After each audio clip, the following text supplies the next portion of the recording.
Hello, today I wanted to share with you my invention of a rotating display for photographs or videos. There we are. That will actually enhance and make life a lot easier if you have repetitive photographs of products, or if you want to have a turntable and film and comment. Let's deconstruct it and show how it's made.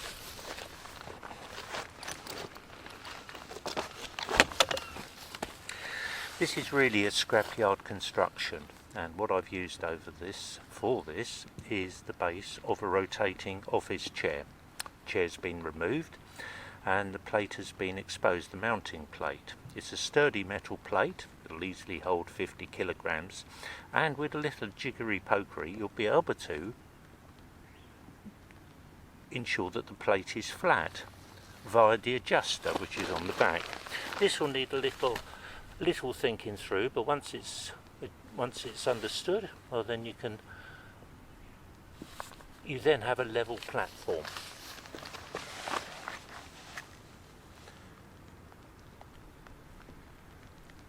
And there are the 4 mounting holes.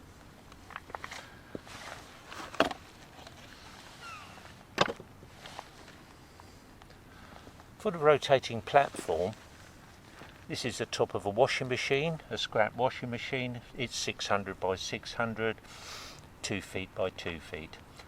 But if you're doing, it doesn't look very glamorous, but you can make it larger. If you look for a kitchen unit, the kitchen unit doors lend themselves admirably, although they're generally 600, some are 1,000. But some piece of flat scrap metal and the white melamine finish on it is acceptable once it's cleaned up and lighting is positioned.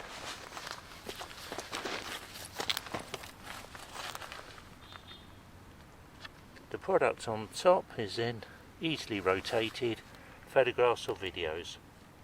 Couldn't be simpler, couldn't be cheaper. Takes up very little space and is a worthwhile scrapyard construction if you need 360 views of products or items for commentary or photography. Hope this helps you to achieve better videos and photographs. Simple is always best. Thank you for watching. Hope you can make use of the idea. I think it's admirable idea. No cost is always good. Thank you for watching. Hope you enjoyed the video. Hope you've learned something. Bye.